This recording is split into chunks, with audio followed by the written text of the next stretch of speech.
Hi, welcome to another Analysis Cloud video. In today's demo, I will show you the power of Visual Studio Code. Thank goodness Microsoft decided not to call it Power Code. Anyway, on with the demo.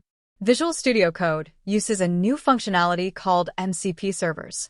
This enables the IDE to take action against third-party SaaS tools, for example, other websites, REST APIs, and so on. We will use this to build Azure resources. I have already created an Azure resource group to contain all of the newly created resources. In this demo, I will show you how to build a logic app that is triggered by a REST call and accepts data from that call, transforms it into a CSV file, and saves it into my SharePoint library. We will use Github CoPilot chat to do this.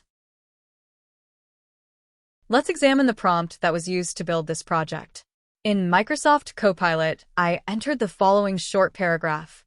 Provide a prompt I can use in VSC that will ask for the building of a logic app in my Azure resource group called that has a HTTP trigger action and takes the body of that trigger and creates a CSV file from that body, and then using SharePoint actions does save that CSV file to a document library called Documents.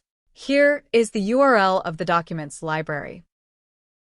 It responded with the following, which was input into the VSC GitHub Copilot chat pane. A bicep deployment YAML file and logic app JSON workflow file was created in response. Depending on the complexity of your project, there will be the need to provision more resources later and to refer to a plan progressing through each step in conjunction with Copilot. Occasionally, you will need to use the Azure portal manually adding variables or making changes to settings. The AZ command as well as the MCP server can occasionally be out of date with more recent changes in Azure. So, will return an unrecognized command error. Note that Google Cloud and Amazon Web Services are also programmable by Visual Studio Code using different CLI commands and MCP servers. Where there is an error, we must bring that to the attention of the chatbot and provide the text of the terminal response and/or screenshots of any web page UIs also.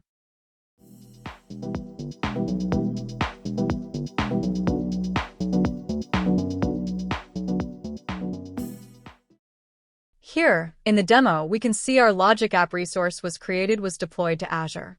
The error also was solved. The developer should now trigger the logic app in, for example, Postman, for their continued testing. GitHub can be used to store the code. GitHub action workflows can be used to deploy new versions of the solution to Azure.